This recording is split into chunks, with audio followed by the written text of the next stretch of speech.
Okay, good morning, everyone.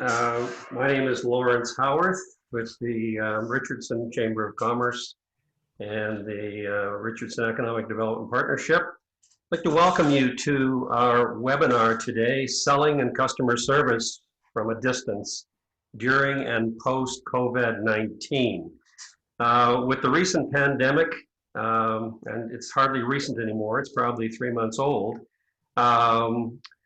a lot of things have changed in the world of business, and one of those changes is how we prospect, how we attract customers, how we serve customers. And so what we've done is we've assembled four very experienced and world experienced individuals to talk about this and to give us some insights and some of their thoughts as to how it's changed. Again, my name is Lawrence Howarth. I'm with the Director of Mayor's Office of International Business for Richardson and the Vice President of International Business for Richardson Chamber of Commerce. My co-moderator here is Beth. Beth, welcome. Good morning, and thank you all again for joining us. Yes, I'm Beth Coleman. I'm the Director of Economic Development. I'm also the staff liaison for our International Concierge Committee, and they're the committee that helped us put together this program today. And the International Concierge Committee was created about 4 or 5 years ago now, originally primarily to promote the Chamber's soft landing services offered by our Chamber members. The group did a fantastic job of that. We won several global awards for our soft landing services. In addition to that, the group meets monthly to hear international business speakers in the area to address some of the leading international business issues, the current international business issues. As I said, we do meet monthly. In addition to hearing from speakers, it provides our committee members and guests an opportunity to network.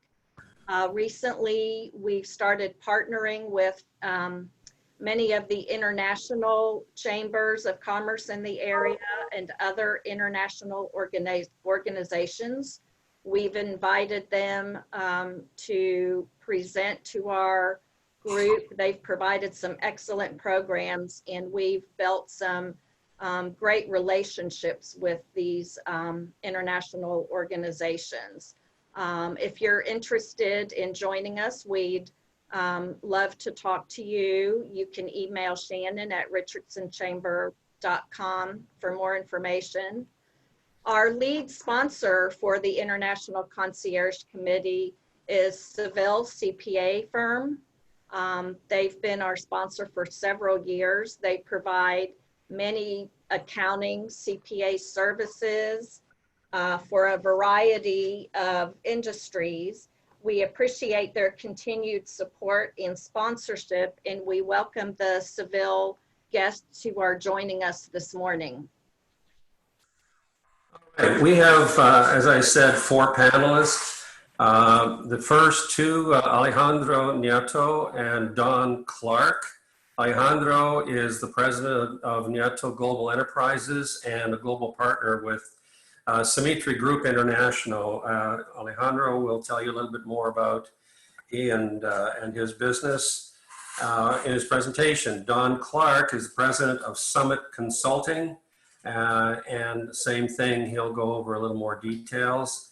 And we have 2 other panelists.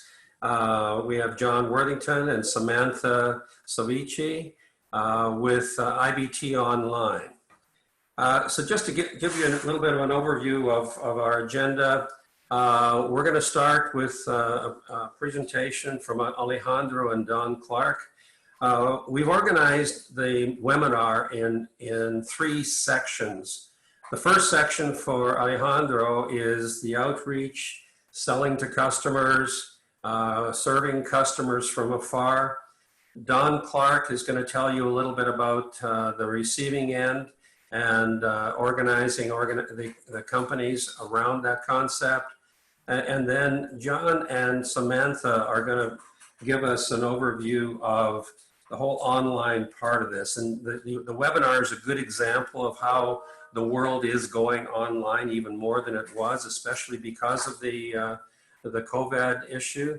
So without ado, and I'm going to switch it over to Alejandro. So please take the screen, Alejandro.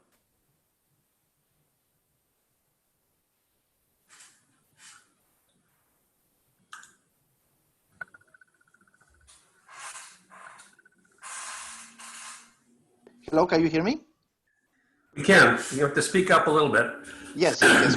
Well, thank you, Lawrence. Good morning, everyone.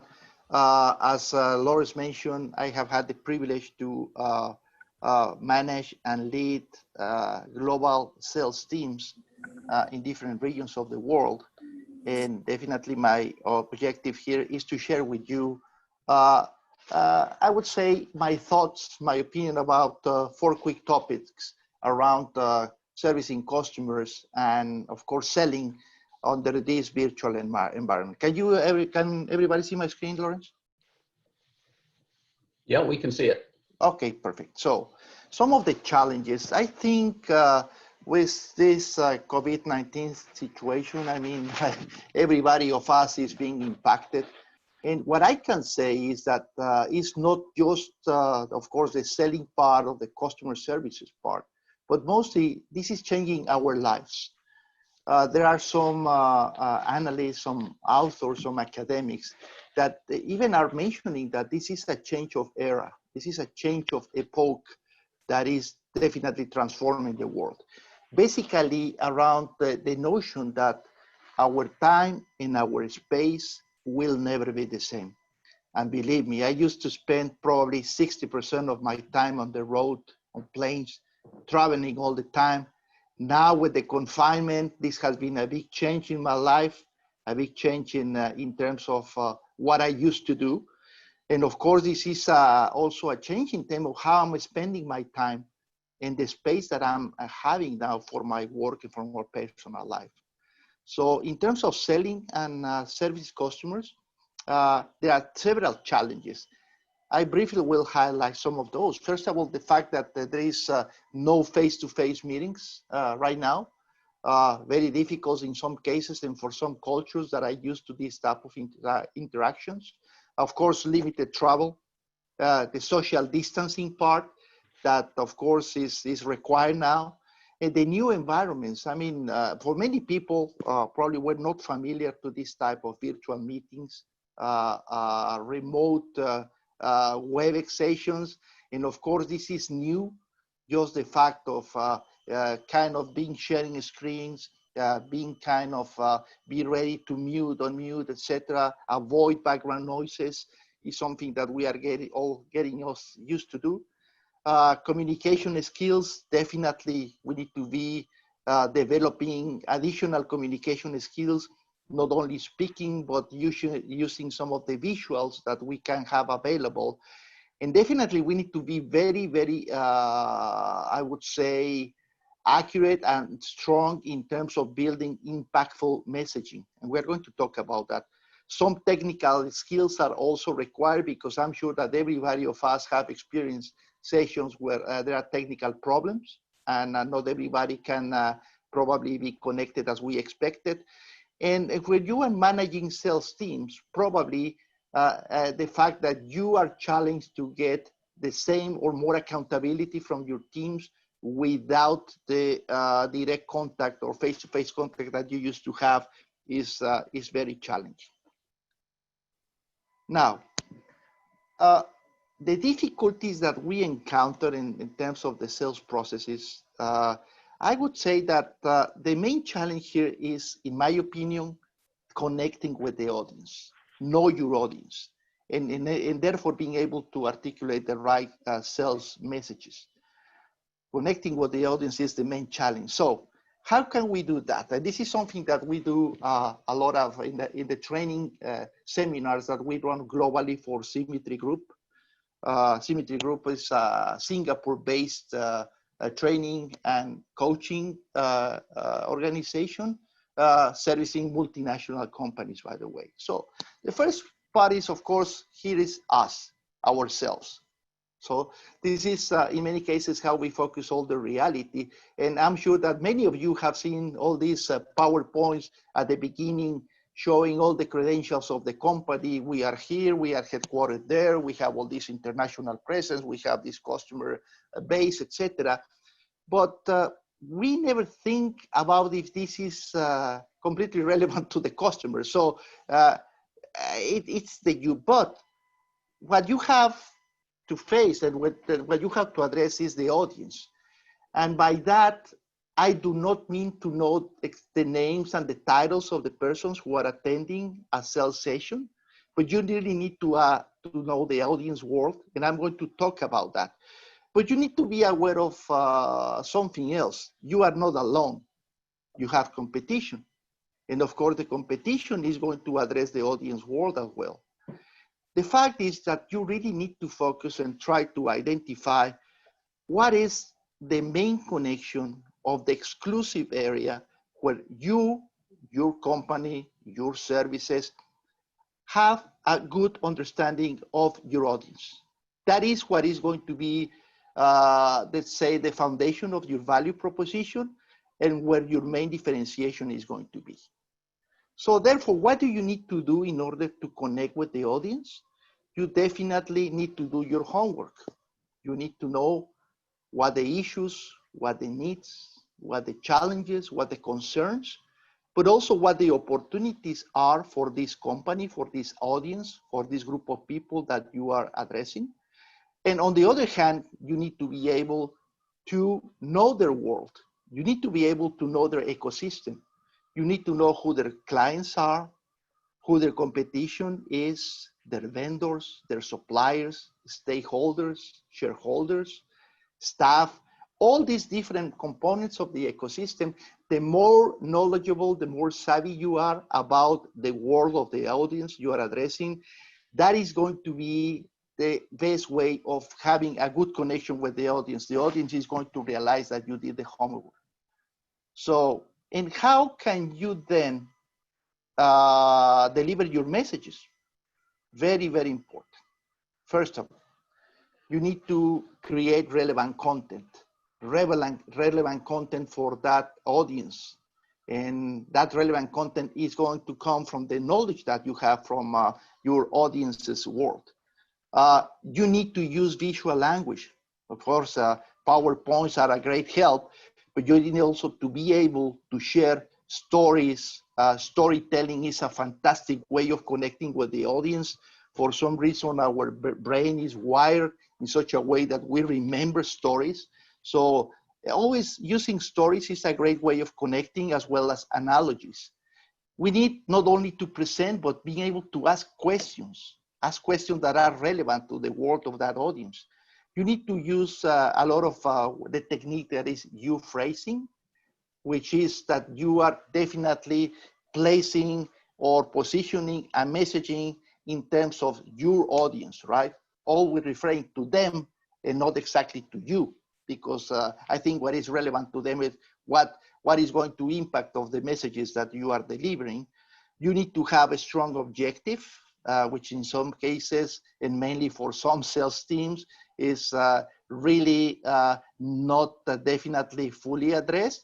And of course, an effective structure. You need to be very disciplined in terms of how you deliver your messages. For this purpose, and I'm not going to elaborate on this, at Simitri, we have what we call the OASIS model, which is definitely have a clear objectives, audience insight, which is what I was referring before, a clear structure of your presentation, usually with an introduction, main body of with 3 or 4 main topics and a conclusion, create impactful messaging, and so what, which at the end of the day, you really need to address what does this mean for the customer. And very important, the how. It's not only what you are going to do in terms of delivering messages for selling, but how you are going to do this. Of course, on remote sessions, virtual session, your main asset is your voice. And of course, different components of your voice, starting with tone, modulation, pace. But guess what? One of the most important resources that you have to use your voice is precisely pause. Using pause will allow you to definitely have the time to kind of think what is going to next thing that you are going to say, give you the time to definitely create some kind of the momentum that you need in your interaction with customers. Even if you have video capabilities on virtual sessions, of course, it's not the same as you have on face-to-face meeting, but eye contact is important. The movement probably here is not that relevant, but what is very, very important is the gestures and the facial expressions that you make when you are making a presentation before an audience. So the what and the how, very, very relevant, and use these techniques. Of course, there is a whole lot of things that we can say about that. There is whole kind of training sessions and webinars we can share. The last point that I want to make briefly is that social distancing does not necessarily need to create emotional distancing. My personal experience has been that whenever you are apart, like we are in most of the cases today, you need to be able to try to create some type of bond, just kind of sharing some personal insights now that we are all affected by this pandemic. Share some personal information, ask to your parties, about that, and create that closer, I would say, relationship that in a way, even if you are in front of a computer, can make you be closer to your customers. That definitely can help you to deliver the messages that you need. Being closer, not only to the brain, but to the heart of people is definitely one of the main lessons that I have learned over this period of time. Thank you very much. And of course, I will be open for any questions you might have. Lawrence?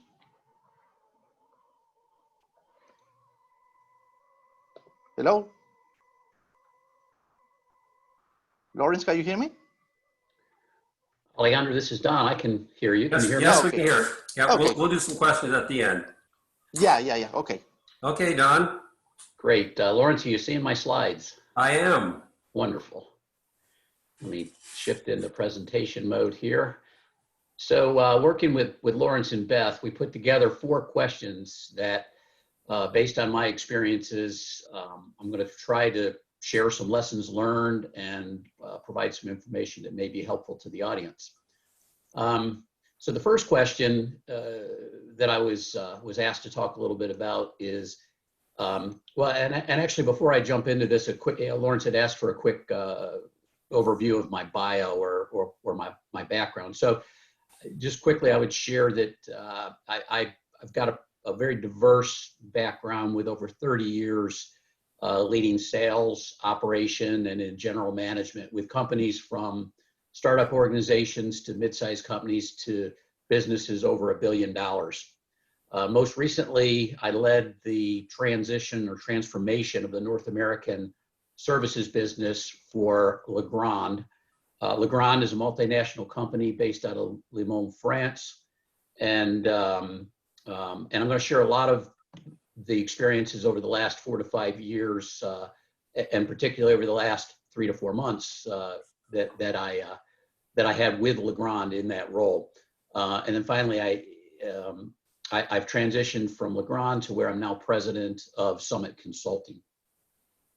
All right, so back to the question. So as a manufacturer with a global supply chain and North American service organization, what processes did you go through to adapt to the new realities? So this is a little bit of a big picture slide here, and there's a lot on it, and I'm not going to go into tremendous detail, but I think the important message is that every company has to have a plan, a roadmap, a blueprint in a time of crisis. My experience and what I'm sharing on the slide here in the left-hand side is is a general outline for the steps that I took with the leadership team at Legrand, beginning approximately in the February timeframe, to put together our blueprint for how we were going to manage and not just survive, but ultimately thrive when the rebound happens, through the current times that we're in. So the first step is somewhat of a short-term step, and it's getting establishing what the new reality is financially. So the business plans that my leadership team and I had submitted for 2020 back in Q4 of 2019, they're out the window now. So what's the new reality look like? And to establish that, probably the most important note would be that there has to be collaboration. It can't just be the finance people. It has to include other functions, representation from sales, from your channel, and together establishing some different scenarios. What's the worst case scenario based on what we're seeing? What's the best case? What do we think the most likely case is? And then the leadership team has to make a decision. Which of those are we going to choose and then base our plan around? At Legrand, we chose the worst case scenario. We said we're going to see at least a 30% decline in revenue in 2020 versus our original plan. So that was our new starting point. The next step in this blueprint of planning is, how do we address revenue? What's our plan for a rapid recovery in revenue? Without sales, businesses don't exist. So first and foremost, what's our strategy going to be around revenue recovery? And what I would add there is it really should start with reimagining your strategy. Your products and services, the value propositions that they had before are very likely different today. So revisit your journey maps, get back in front of your customers and understand what the value proposition of your products and services are. Are they still solid? Have they changed? Are there new use cases that potentially provide new sources of revenue? The next thing is rebuilding operations. So particularly from a product manufacturing perspective, the supply chains just got hammered starting in February. At Legrand, the building control systems business unit, which I led, we had one primary manufacturing operation based in Shanghai, China. In February, we started getting calls where over 30% of the workforce at our plant in Shanghai was not returning after the Chinese New Year. And that's a reality that I think most people are familiar with. That was just the beginning point. Then we started to get hit with issues around component suppliers having to shut down their operations. So with that in mind, a total redesign of the supply chain to adjust for new demand patterns, but then also to establish resiliency in the supply chain so that if and when this happens again, smaller companies in particular may just have one manufacturing partner. They may just have one primary source of supply for components. That makes your business extremely vulnerable. In the new world, organizations need to be looking at diversifying their supply chain to create resiliency so they can adapt in situations like this that might occur in the future. And then on the services side of your business, if interacting with your customers personally is part of your business model, perhaps you dispatch service technicians to go provide services in someone's home or their business to install products and systems or service those products and systems. In today's world of no touch and social distancing, that part of your business is got to be completely redesigned.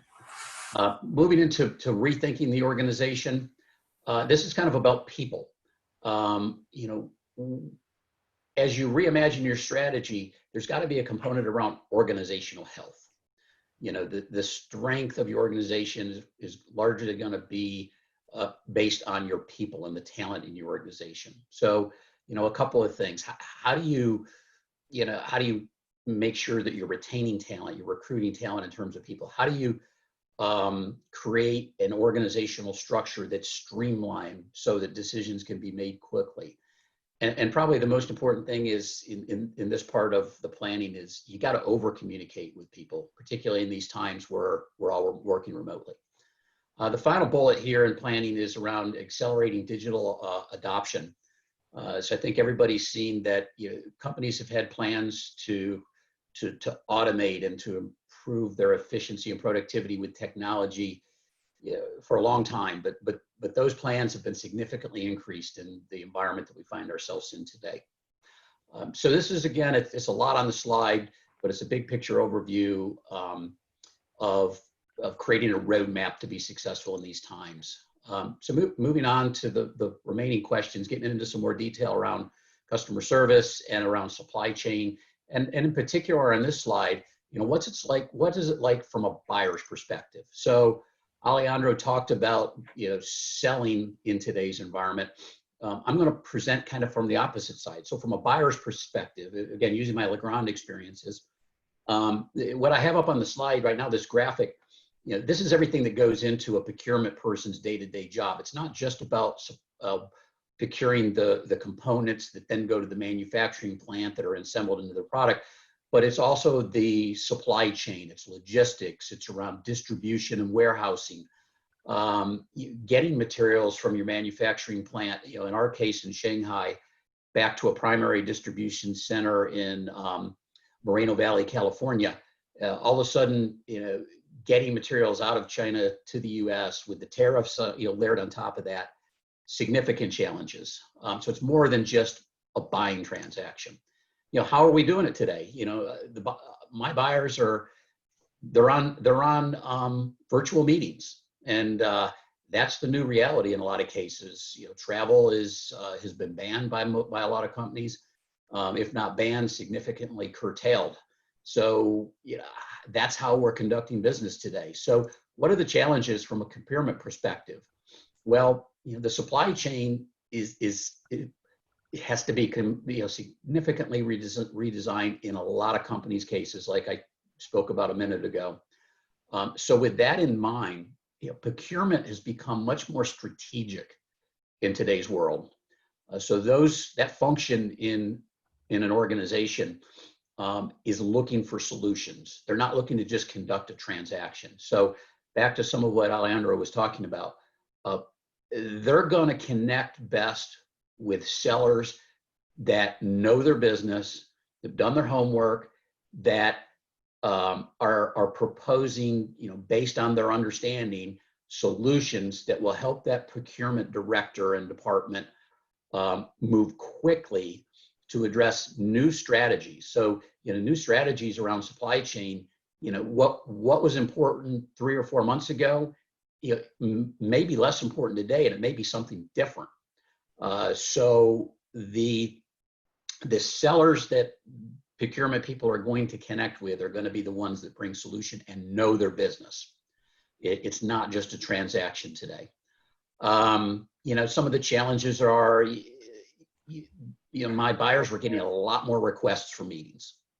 Right now, people are getting barraged with requests to participate in webinars, or can we meet to talk about this product, this service. So that's a challenge. One of the other challenges is not being able to travel. But with that actually comes a benefit in that meetings are more efficient. So these are some of the things from a buyer's perspective that I would share. And if there's any questions, we can talk more in some of the Q&A section. So then the third question was, how dramatic is the change regarding customer service? Is remote first the future of services? So now we're talking about services. And I would say absolutely that whether it's B2B or B2C, if part of your business model is in-person contact with your customers, then a remote first offering is going to be critical to success. So in the case, and a couple of examples, I'll start with connected appliances. There's companies like Electrolux that makes appliances that has a strong smart appliance strategy, such that your your refrigerator can be connected to the internet. If it stops working, Electrolux can connect through your Wi-Fi in your house into your refrigerator and diagnose and troubleshoot and potentially fix the problem without having to send a technician out there. Same thing on the B2B side. Connected buildings, smart cities. It's projected that that marketplace is going to be over $100 billion in 3 years, and I think it's going to probably move a lot more quickly based on the current circumstances. So, your customers being able to remotely communicate with you, and that could also include self-service.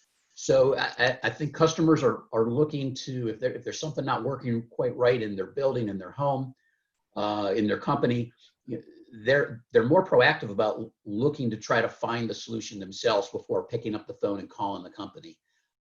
So providing self-help channels and avenues is going to be critical to success in the new realities.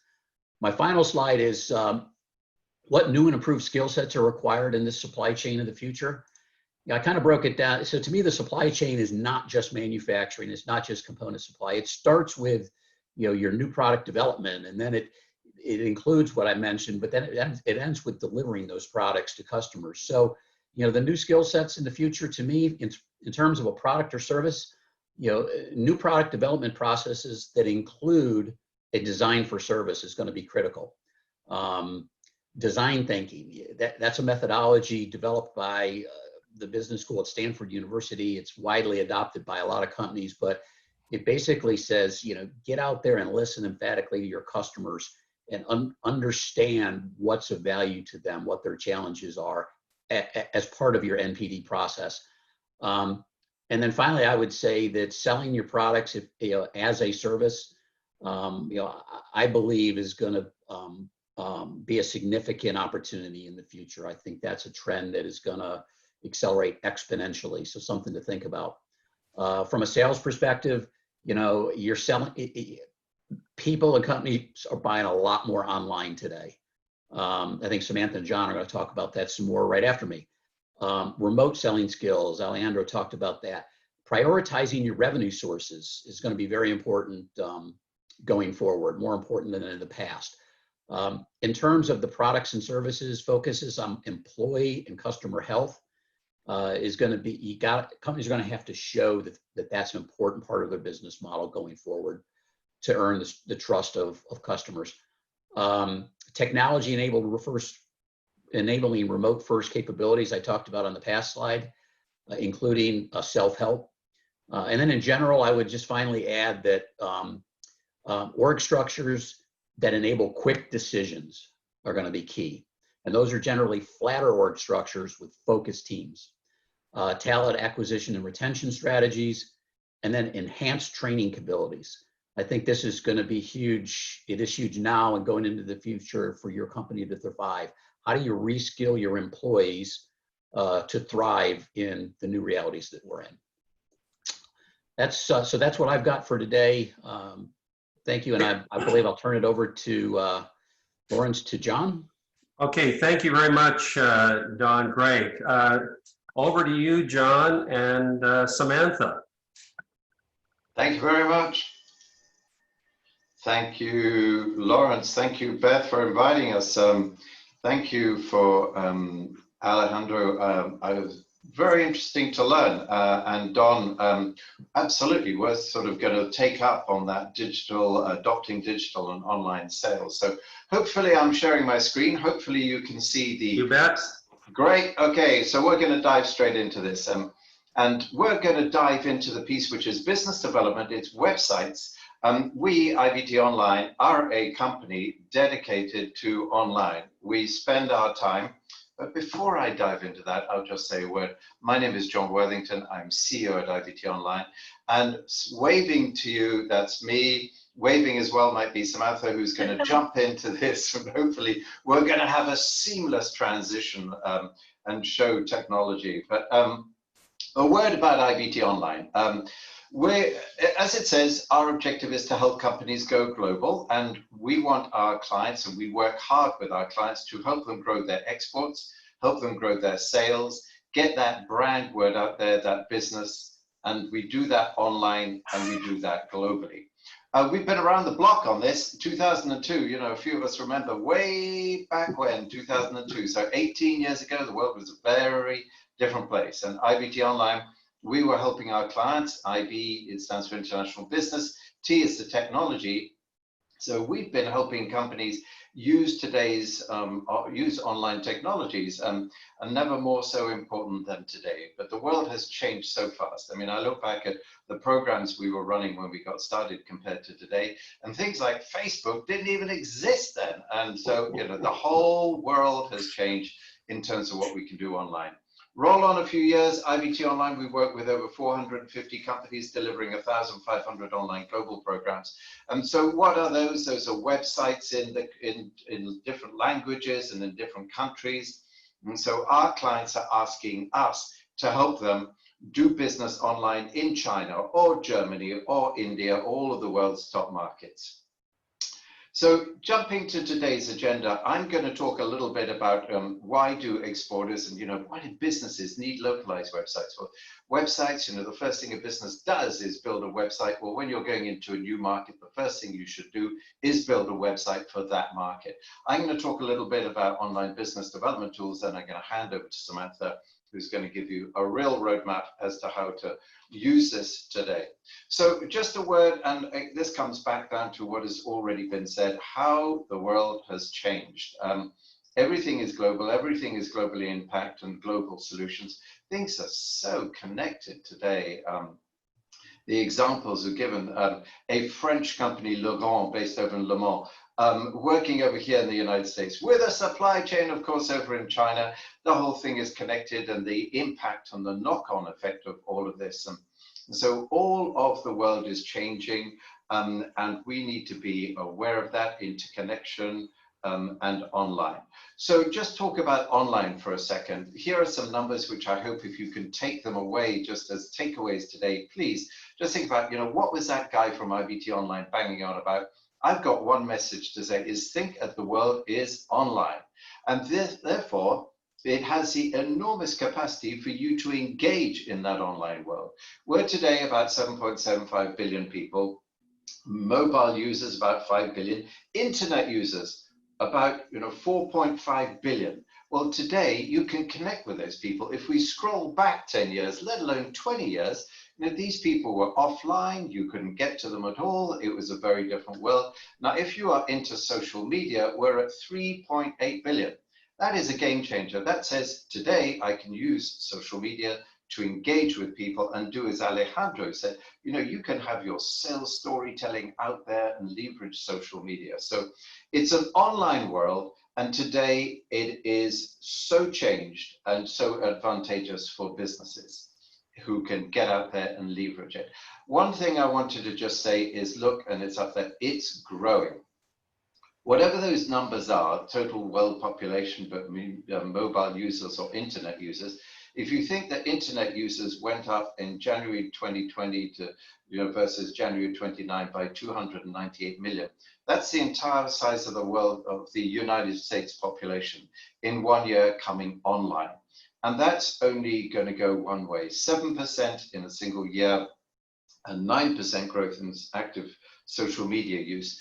Just please, I want to get across one thing. They're huge numbers, and it's a huge number that you can take advantage of if you know how to use it. Social media use around the world, 3.8 billion, and look how those populations are using it, and look how that's growing. And there are many smart, savvy, successful companies today that have grasped this opportunity. I don't need to name them, we all know them, and they're out there, and they're the guys who are worth billions of dollars today, while other people, sadly, are closing their doors. Online is for everyone, and please, the point of this slide is, as a B2B, any small B2B company, look at it, all these purchase decisions are researched before sales are made, and they're researching online. So it's not only for B2B, but it is also B2G and of course B2C. So do think of it, every business today has an online opportunity to leverage today's web technologies to get out there. Trade shows, it is what has happened is a catastrophe. kicking off at the Mobile Barcelona trade show way back when, sort of January, February this year, I believe there was a website that said over 2,500 trade shows have so far been cancelled this year and thousands to come. It's not about to stop. If you look at the impact on that and where that is going to go, it means that that traditional route, the traditional sales route around the trade shows and the expos has all changed, but it doesn't stop you today reaching out as we are today, using hosted webinars, using your online presence, and using online opportunities to get in front. So today, again and again, people are going for the digital experience. Trade fair after trade fair is replacing it with an online experience. Those are huge opportunities, again, to be successful online. Websites focusing on, if you're looking at online presence, one of the things that we see and that's important to get over is continue to say we're open for business. A number of people, there's an automatic, shall we say, mindset, which is companies are not, but a lot of small businesses, they've shifted and they're already selling online. Shopify, I don't know if anybody's looked at Shopify, but Shopify has doubled its valuation up to 44 billion in 2 months. That has been an extraordinary explosion. And Facebook has just made some announcements. Zuckerberg, no more recently than yesterday or the day before yesterday, talked about Facebook Shop, which is an extraordinary opportunity for companies to grab. So I'm saying, just look out there, be aware. Why do exporters need localized websites? Well, the world is online and it is a huge opportunity. Your clients, your prospects, your future employees are there all online, and prepare for the rebound. So the objective is to get found, be understood, and do business. So the core of online business, IVT, what do? We build websites. We build pretty awesome websites facing off B2B, B2C, or B2G, with or without e-commerce. Then there's the online marketing piece, which is all about search engine and what we've already mentioned, social media. Just give a little example, just to try and sort of say, what could it look like? Well, if you are an American corporation today, you've got a US English-speaking.com website, that's fantastic for the US market. But if you want to deal with the French, you could therefore put a French website up there and talk about search engine optimization in French and social media in French. Another one in Portuguese for Brazil, for example. The paradigm shift for your business in France and in Brazil will be clear immediately you start getting the digital stats in.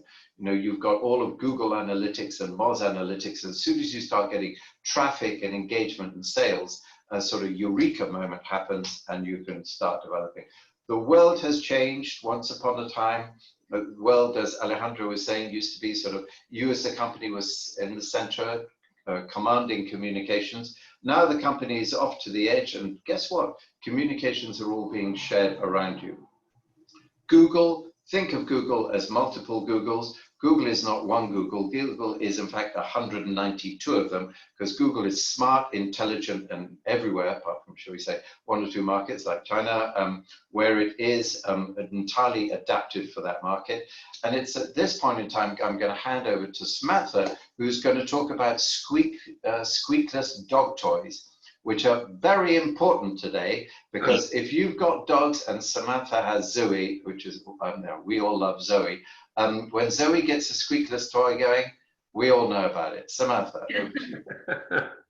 Thank you, John. Yeah, my dog is fast asleep next to me, so you won't be hearing any squeaky dog toys. But this is just a really good practical example of how someone searching for a similar product in English, in the same language, myself, for example, in Florida, and then my colleague in London, that you'll get completely different search results. So like I, for example, had Chewy.com, I had Amazon, and Susanna in the UK had things, had Yahoo News, so not even a product, but talking about the squeakless dog toys, Barks and Bunnies. So completely different results, even though you have the same product or the same search.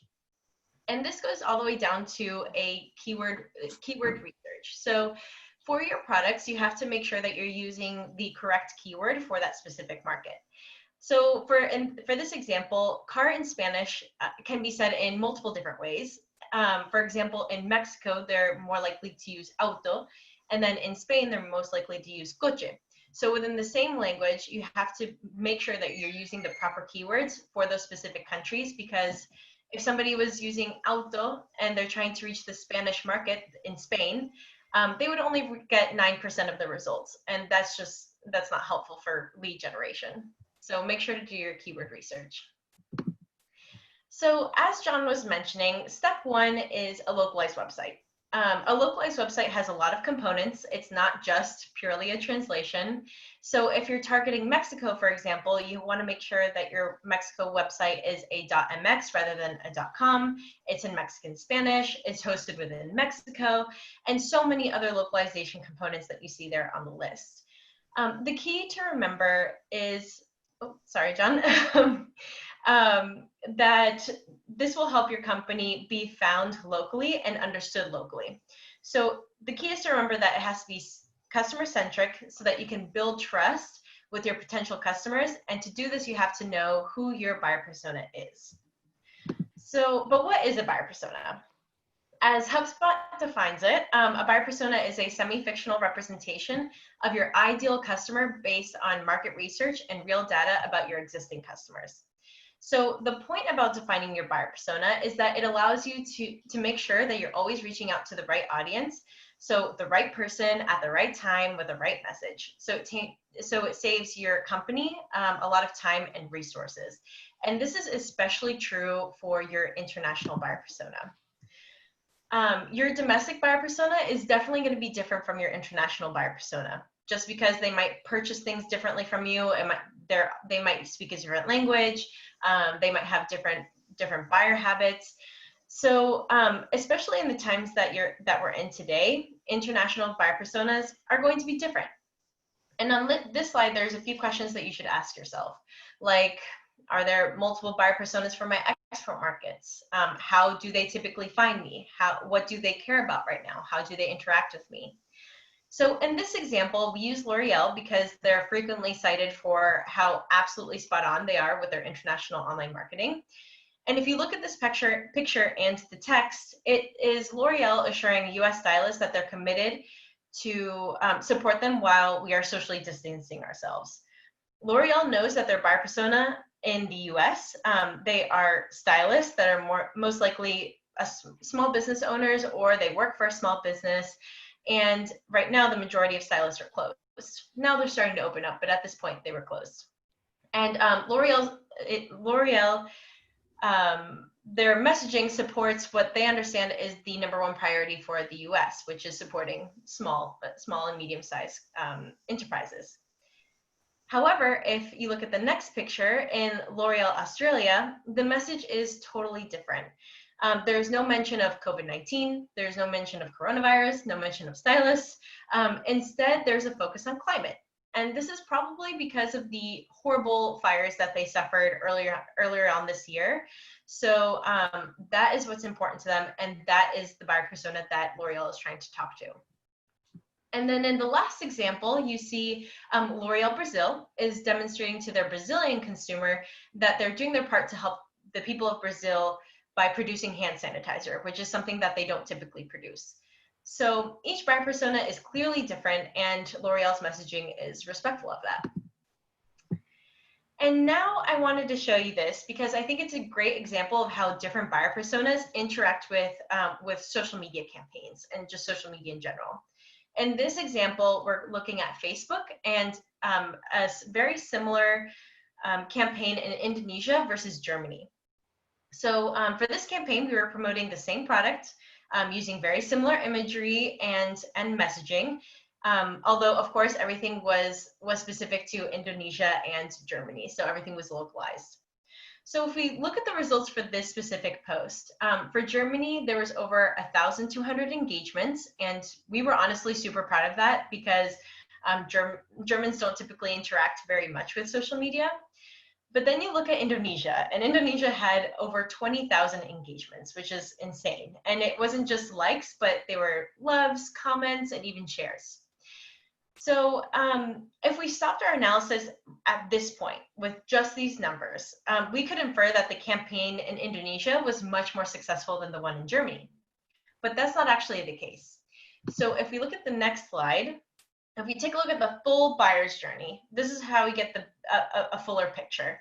You need to know how each market reacts with social media so that you can look at the numbers in different ways. For Indonesia, for example, we know that the market engages really easily. They're incredibly reactive and responsive, unlike the more reserved Germans. But if you take a look at the actual conversions, and this is what really matters for companies, it actually indicates that they had similar numbers and going out and buying their product on their website. So we know from experience that you need to get those levels and engagement in places like Indonesia to get a good level of conversion, which means more sales. However, in Germany, less engagement doesn't necessarily mean lower sales. So each market is specific, and you need to take into account the market specifics, especially in a time like today. So research goes a long way, and just because one interacts more than the other doesn't necessarily mean that it's successful. And it wouldn't be a presentation about the online world without even mentioning e-commerce. So first things first, you have to get an idea of how big e-commerce is, over $3.5 trillion globally. And out of a total world's population of about 7.5 billion, 4.5 billion are online, and 3.4 billion are actually shopping online. This means 45% of the world are buying things online, which is insane. And we're still getting an idea as to the data as of this COVID-19 quarantining, social distancing era. But everyone agrees that the numbers have skyrocketed since this all has started. And then just one more note about global e-commerce. I want to emphasize the importance of e-commerce, of B2B e-commerce, because most people think that that e-commerce is just for B2C companies, but that's definitely not the case. It's a little bit difficult to get hard numbers on B2B transactions, but by all measurements, it's absolutely huge. Statista estimated by the end of 2018, the global B2B e-commerce market was valued at $10.6 trillion in 2019. That's about 3.5 times the size of the B2C market. So if you're B2B, please don't discount e-commerce, because in the end, you are talking to a human on the other side. And the majority of people that are purchasing for their businesses purchase in similar ways that they purchase for themselves. So they do their research, they take a look at competitors, they take a look at your reviews.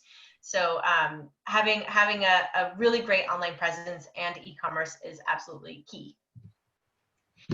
So now we're going to take a look at how do exporters actually use these localized websites. At IBT Online, our online global programs are designed to help your international prospects or customers or business partners find you, understand you, and do business with you. So by building a local user experience, you can ensure that you reach new markets, you can be found and understood, you can grow your leads, your international sales, and it's a great way to also build your distributor network. You can grow your brand awareness and ultimately control your online presence and success. The takeaway from this slide is that no matter what your route to business is, localized websites can benefit you in your goals.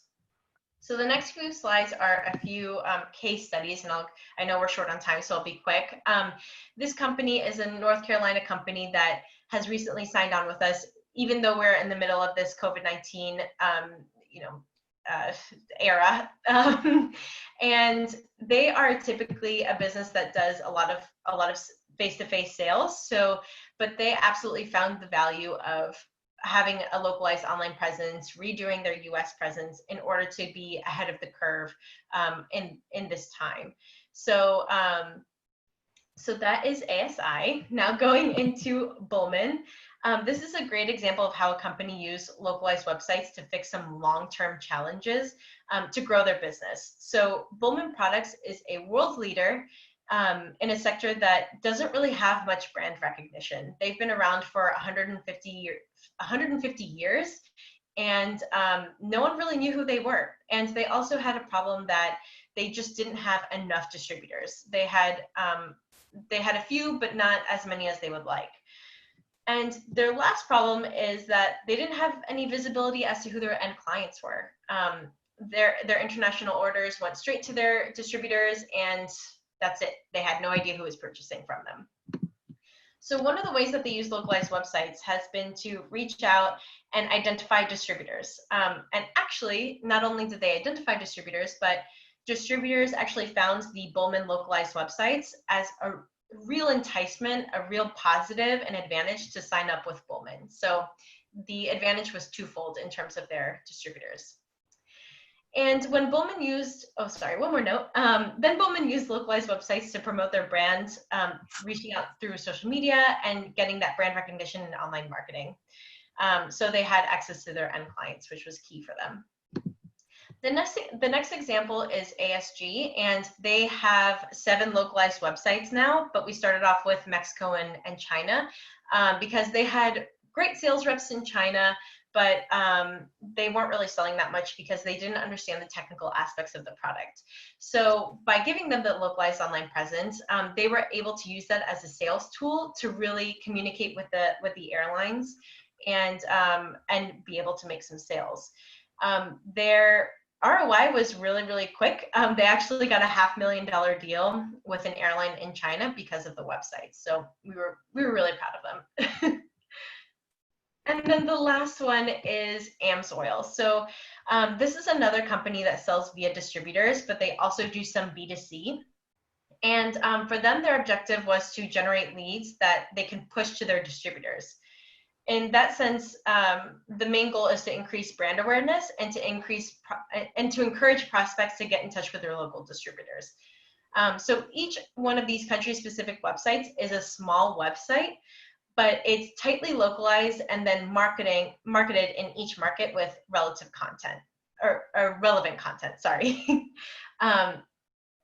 And so moving on to the next section, the IVT Online Global Programs. So all of these case studies used one of these programs, starting with option A, which is a 2-market expansion and with a limited scope, so 12 web pages and 2,000 words. And by the end of option A, you would have 2 websites completely localized for your top target markets. So for example, one in German for Germany and one in French for France.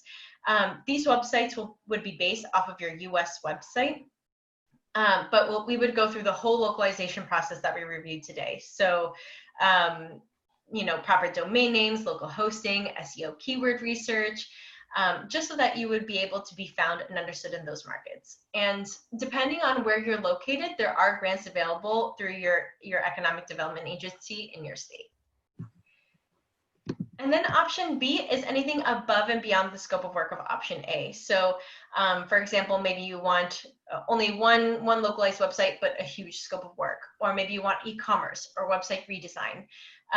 Then option B would be for you. And the scope of work determines the budget, but same case as option A, there are grants available depending on where you're located. And then option C is that international online marketing piece, which unfortunately I didn't get to touch upon too much today. But we do have a ton of free resources on ivt.onl, our website. We have infographics, we have blogs, webinars specific for this topic. But if our free resources aren't enough, then we have a technical team absolutely dedicated to international online marketing. And that includes search engine optimization, social media marketing, and reporting and analytics. So if you're interested in learning more, or if you want me to share some resources with you, there's my contact information and John's as well, and we would be happy to help. Thank you very much, Samantha. This is phenomenal. This is great information from all 4 of you. Well, listen, we're up against the end of the webinar. If the panelists can just hang on for a couple of minutes to see whether or not we've got some questions. Let's see if any are going to come in. There's a lot of information here, and you have all the panelists' contact information. So if you wanted to contact them directly, please do. Beth, do we have any questions coming in?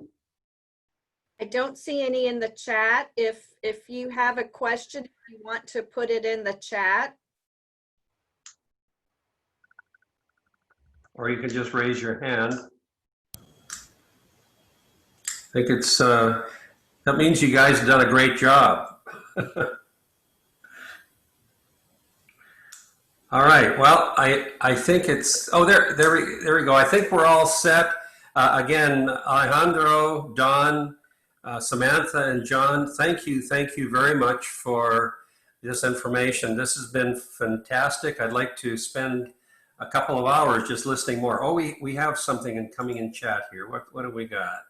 Yes, so we will, if you're interested in the presentation, we can certainly send this out to everyone who registered. So we will do that for you. Great. Okay, well, thank you again, everyone, and be safe out there. Have a great long weekend, I guess, in the United States. John, you get to work, but other than that, thank you again for your participation, and we'll leave it at that. Bye-bye now.